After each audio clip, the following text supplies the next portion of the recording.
और अब बात करते हैं कि अहम खबर को लेकर। यूपी बोर्ड के 10वीं और 12वीं के रिजल्ट का फॉर्मूला तय कर दिया गया है। 10वीं का रिजल्ट 9वीं और प्री बोर्ड के आधार पर होगा।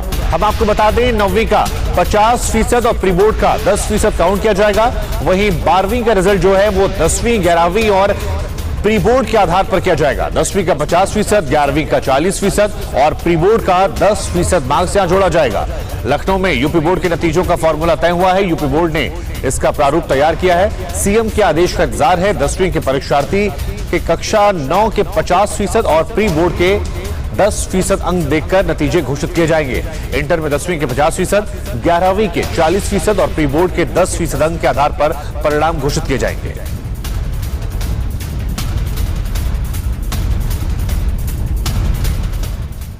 तो चलिए अब आसान तरीकों में आपको समझाते हैं ये फॉर्मूला कैसे तय किया गया है बिग वॉल ग्राफिक्स के जरिए।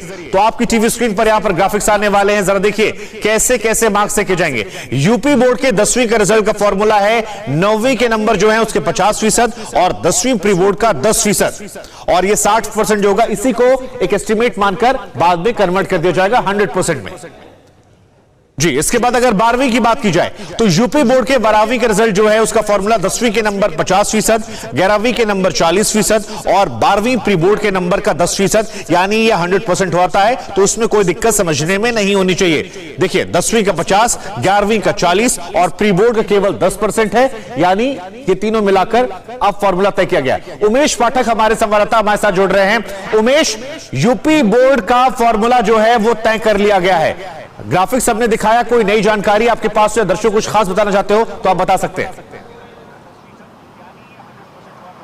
देखिए बेशक शुभंकर, ये फार्मूला तय हो गया और मैं आपको बताना चाहूँगा उत्तर प्रदेश का जो बोर्ड है ये सबसे बड़ा इम्तहान बोर्ड है और यहाँ इसमें लगभग 56 लाख के आसपास जो बच्चे हैं वो इसमें इम्तहान में बैठे थे, जिसमें 30 लाख के आसपास हाई स्कूल में, 26 लाख के आसपास इंटरमीडिएट में। तो जो फार्मूला तय किया गया है उसमें जो हाई स्कूल है यानी 10वीं का जो इम्तहान है वो नहीं हो पाया, जिसके चलते जो फार्मूला है उसके मुताबिक 9वीं के लगभग 50% और प्री बोर्ड के 10% के साथ जो प्राप्तांक है उस प्राप्तांक को कन्वर्ट करके 100% के हिसाब से जो परिणाम है वो घोषित किए जाएंगे। इसी तरीके इंटरमीडिएट की अगर बात की जाए तो 10वीं के 50%, 11वीं के 40% और 10% प्री बोर्ड को काउंट करके परिणाम घोषित किया जाएगा। किसी बच्चे को 12वीं के अगर ऐसा लगता है कि उसको प्राप्तांक कम मिले हैं, उसका परिणाम ठीक नहीं है, तो बाद में इम्तहान भी दे सकता है, किसी एक विषय में भी दे सकता है और सारे विषय में भी दे सकता है। ये ड्राफ्ट तैयार हो चुका है।